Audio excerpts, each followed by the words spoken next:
Hi, welcome to the Telewellness Hub podcast. Today, I have the pleasure of speaking with Greg Lozano. Greg is a licensed professional counselor in the state of Texas, providing online counseling for residents who live within Texas, and owner of a branch of wellness counseling. He began in the field of mental health about 13 years ago as a mental health case manager, and at the time quickly realized that he wanted to help others in a more profound way than simply skills training. He is a helping professional who loves what he does.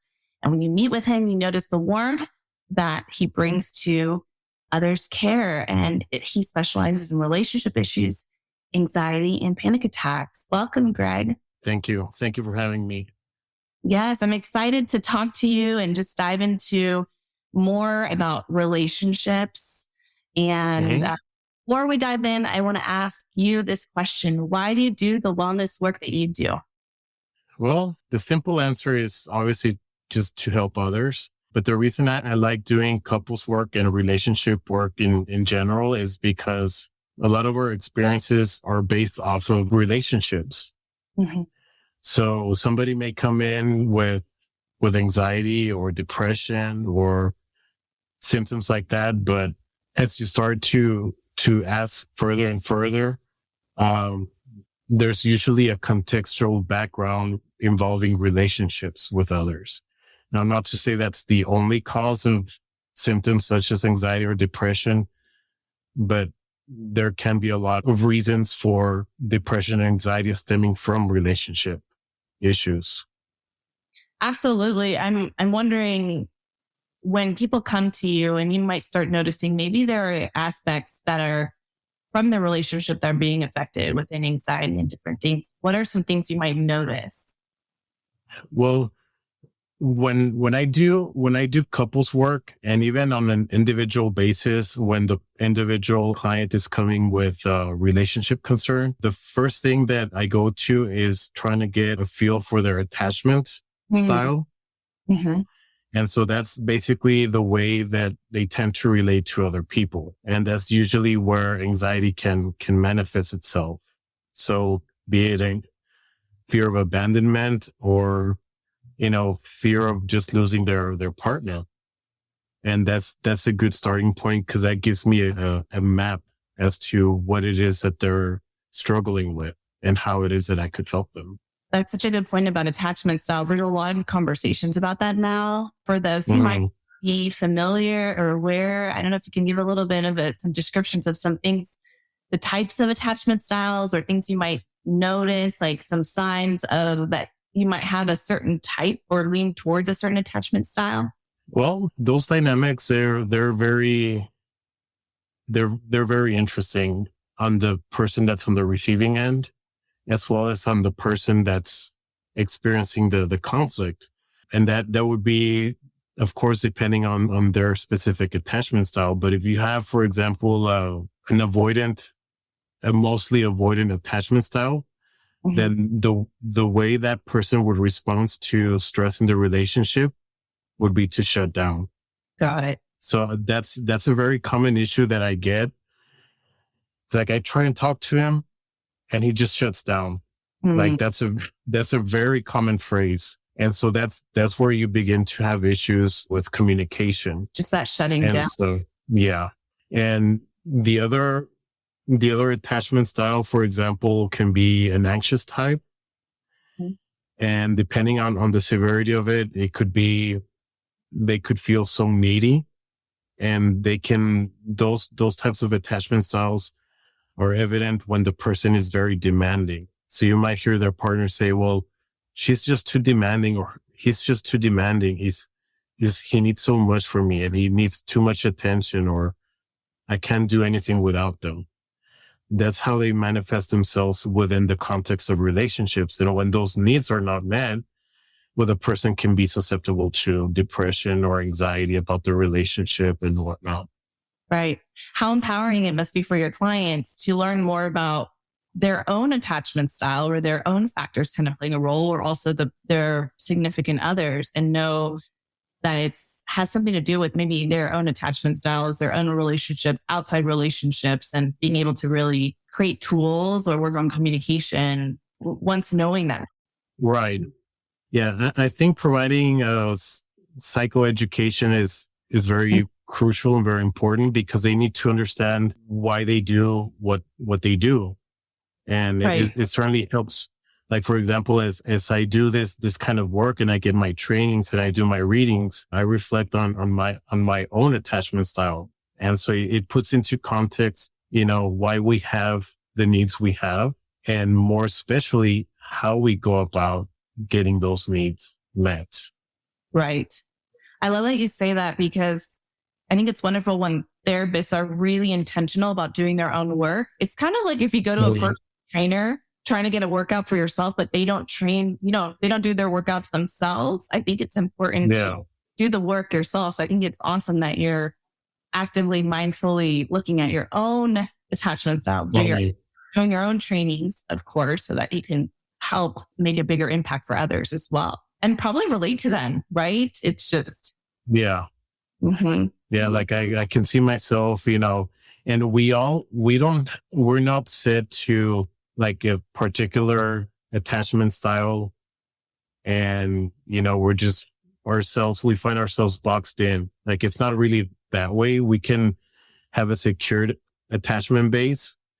And when we're under stress, we can tend to get a little anxious or maybe a little avoidant or dismissive. So we all have our tendencies because that's what makes us human. Right.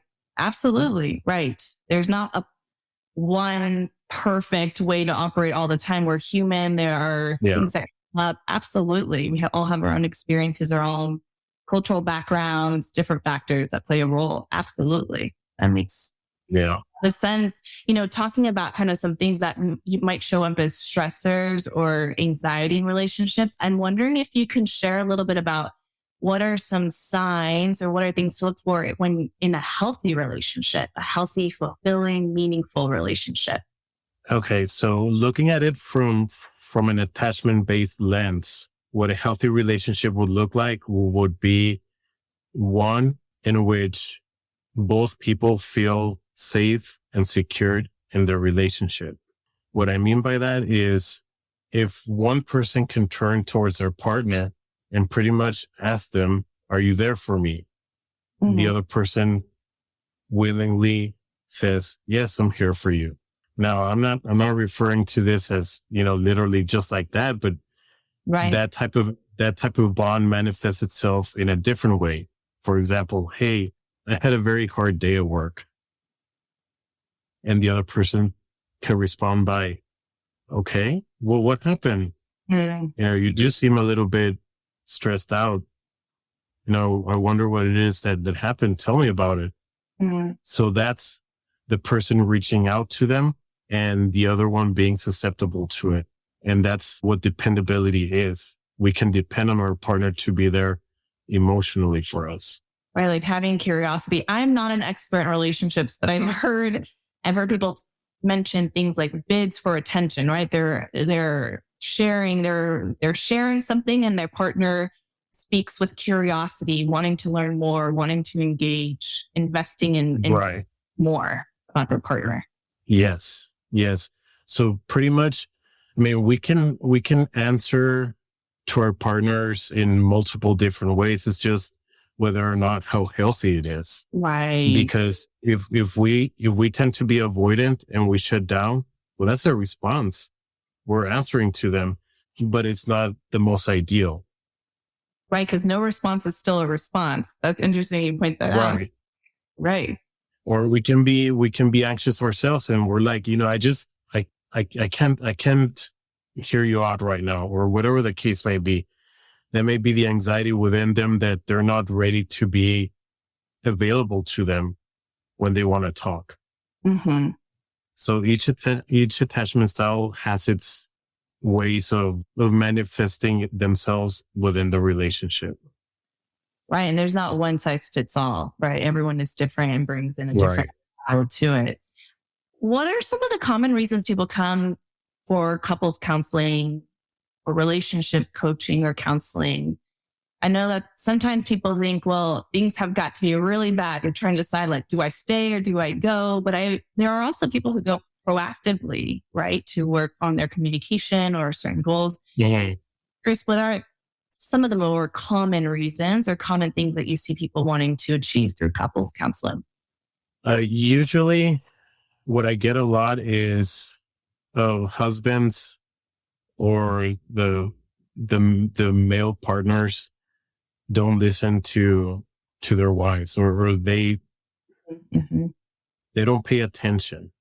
They don't listen is what I get. And so what I find is that a lot of the complaints that wives bring up is that they just want to offer them solutions when all they're wanting to is just to be heard. And so I obviously, as a counselor, I have to offer both of them some grace. And that's because the male brain, we're mostly wired for solution-based problem solving approaches. Women are more maternal, more nurturing.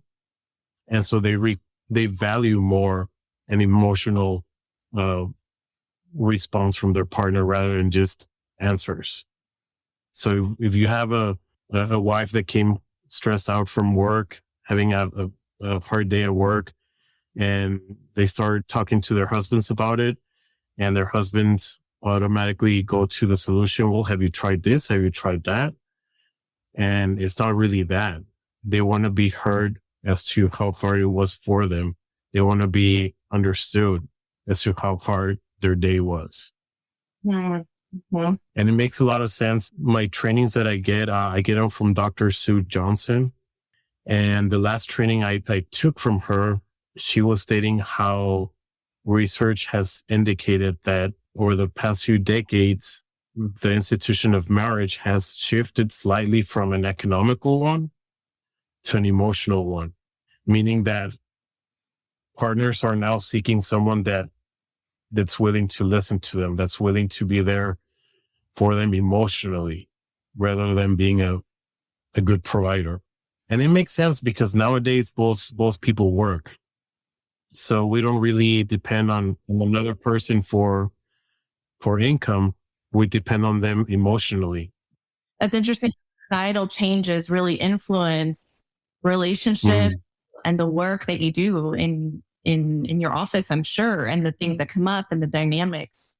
Yeah. And if for anybody out there listening and maybe relates to either some of the things that you described, they're coming home and they're sharing, I had a hard day, here's what happened. And maybe someone who could relate to wanting to offer solutions. And like you mentioned, because of a neurobiological wiring, right? A tendency because of how, are there any kind of key phrases or key suggestions that you could offer as a tip or suggestion?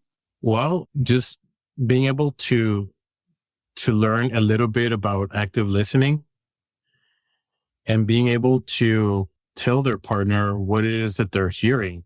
Because after all, when our partner comes home from work, we want to see how their day was. And if they're coming home and they're telling us about it, we need to be able to communicate that. Okay, so what I hear you saying is that meeting in the morning was very intense. And that has a different connotation than, well, have you tried just talking to them? Yeah, you're so right. Yeah. So it has a different way of connecting the two people. That makes perfect sense. I laugh also because my background, I'm a counselor. My husband works in construction as an engineer, and he is like so problem solving, like black and white. Very concrete thinker. Very concrete. And he has a wonderful heart. And I know he loves me, but our conversations sometimes sound a little bit like what you described. So I'm sure the work that you do offers a lot of, opening of windows to how the other person thinks and operates and eat. Yeah. I'm sure there's some really wonderful ways that you can help build communication through counseling. I think if you were going to say in terms of more conflict, there's opportunity for communication too. I feel like, I know we described like our everyday conversations with our partners, how Yeah. work, or this is what happened. What about actual conflict? I think conflict is inevitable, right? And especially in the dynamic relationship. What recommendations would you say in terms of improving conflict resolution? So conflict resolutions would actually be one of the most important components in being able to maintain a long-term and satisfactory marriage or relationship. It's actually what matters most is actually how you reconnect once you have a conflict. Mm-hmm. And the best advice I could give, or the best suggestion, would be to create emotional safety first. Like we have to remember that the person that we're having the conflict with is our partner. Right.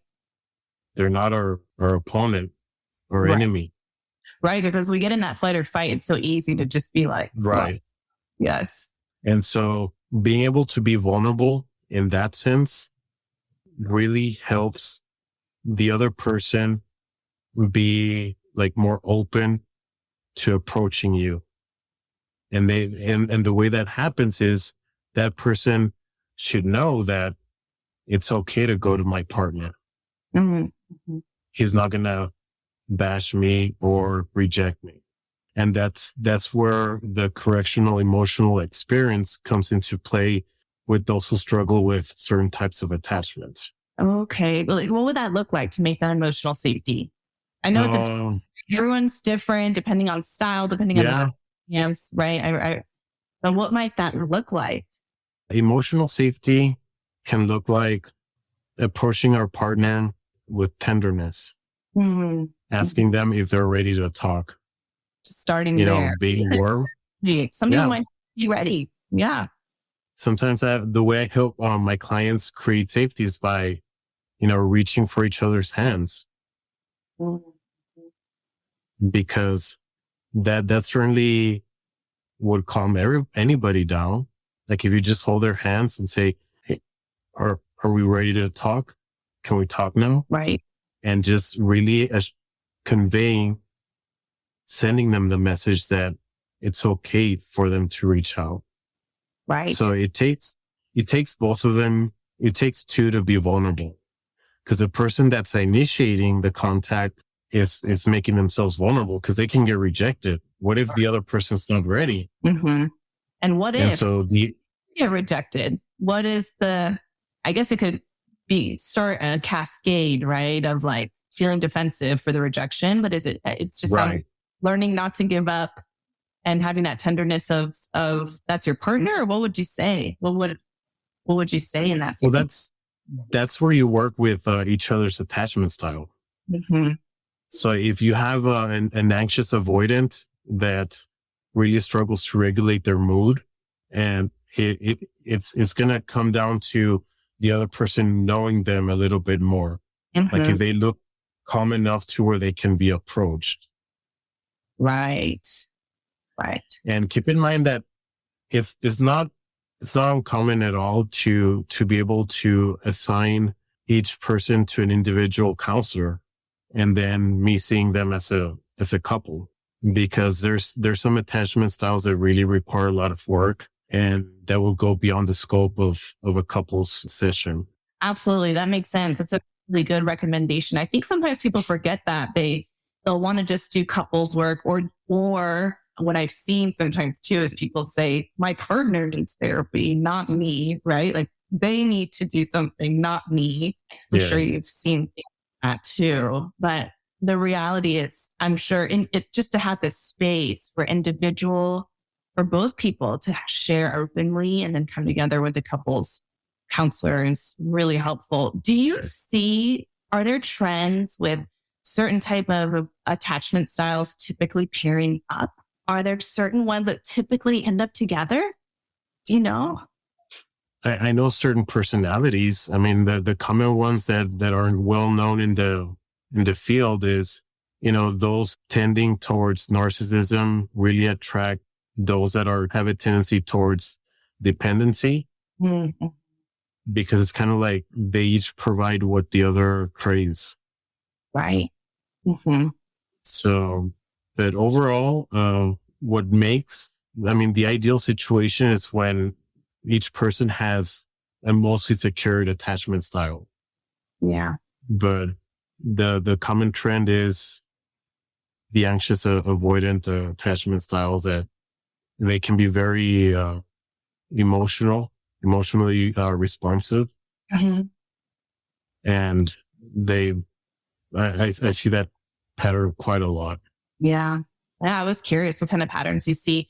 I know that on your website, when I was looking at it before our interview, I saw that you offer even 15-minute online sessions. Do you help people learn more about their attachment style on there, or how can people learn more about their attachment style?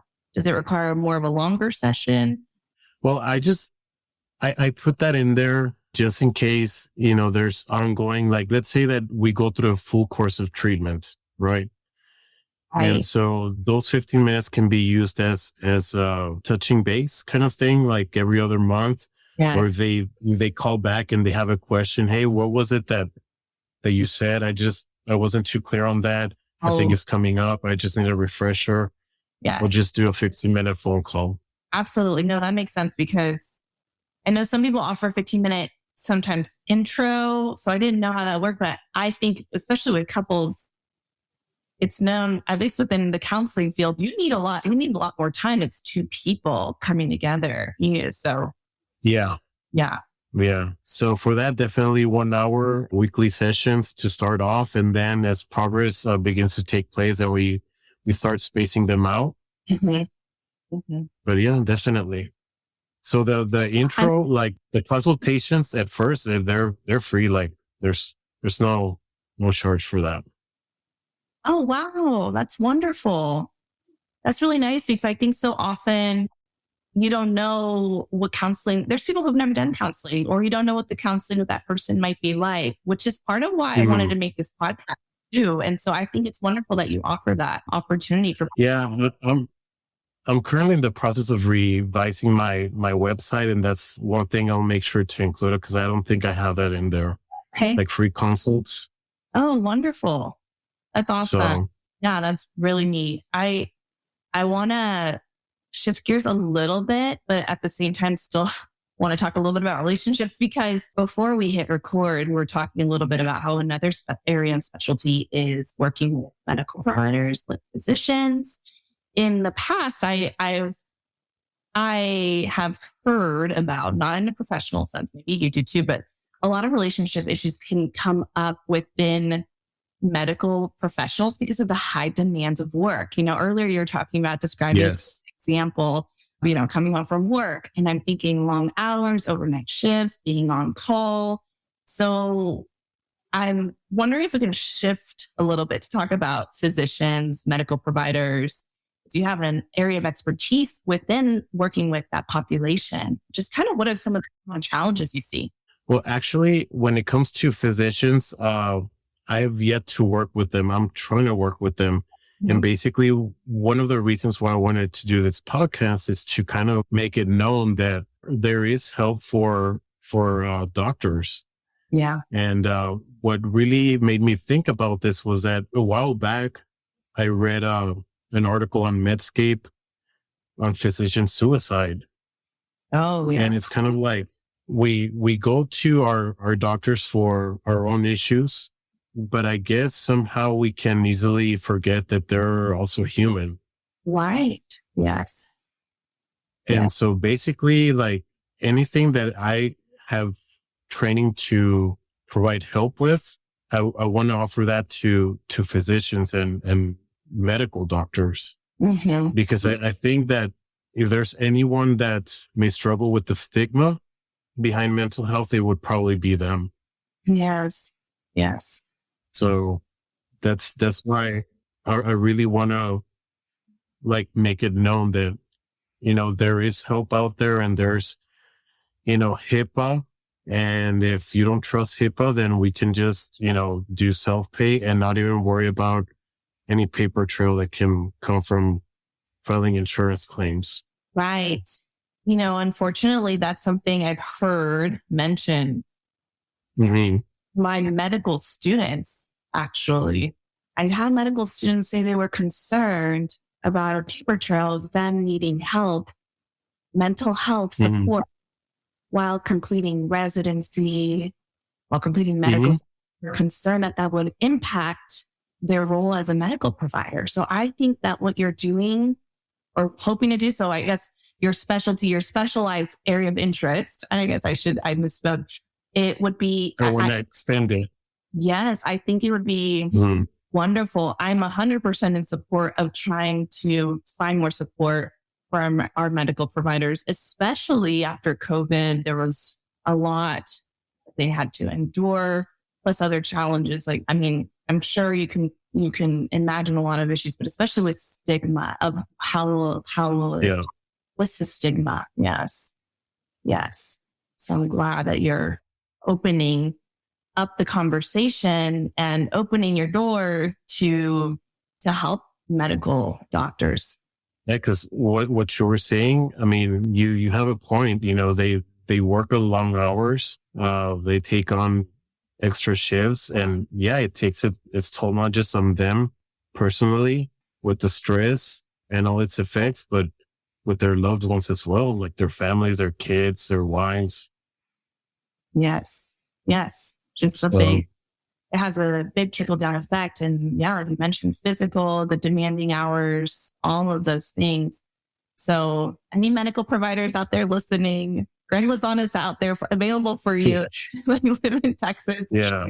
Yes, absolutely. I think that it's important to consider those who are helping us heal too, right? I mean, they're giving their time. And I really think that doing this virtually is even more anonymous.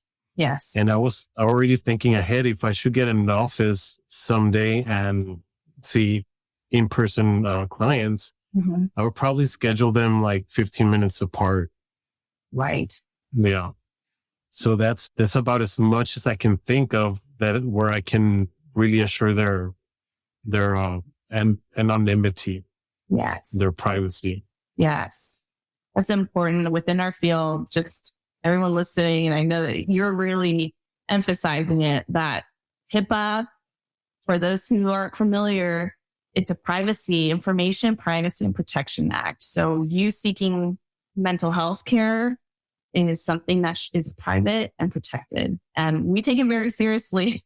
We could lose our licenses and we enjoy our jobs. I mean, and it's important to us to be ethical and legally compliant. So Greg, I really appreciate this conversation with you. I really enjoyed it. I feel like we could keep talking more about all these topics. Yeah. Before we go, wellness is the active pursuit, active goals for holistic health. That is one of the definitions of wellness. I'm wondering if, for anyone listening, if you are going to help inspire or motivate or encourage them in their goals that they have, particularly around their relationships, any last piece of encouragement or recommendation that you might share for them on their wellness goals with relationships? Just overall, to not be afraid to seek help if you honestly believe that you need it. Like I said, HIPAA is there for a reason. And not only that, like you don't even have to walk out of your house to be able to do this. There's a lot of therapists that all they do is online work, such as myself. And then the majority of the other providers do hybrid. So if you'd just rather have that extra layer of privacy, then, there is a lot of help out there. Even without insurance, there's charity work that's being done by a lot of providers. And there's organizations that dedicate themselves to, providing low-income work and services. Absolutely. So if you're listening, don't be afraid. There are lots of opportunities and options out there. Thank you so much, Greg. And everyone, hope you have a great day. Thank you.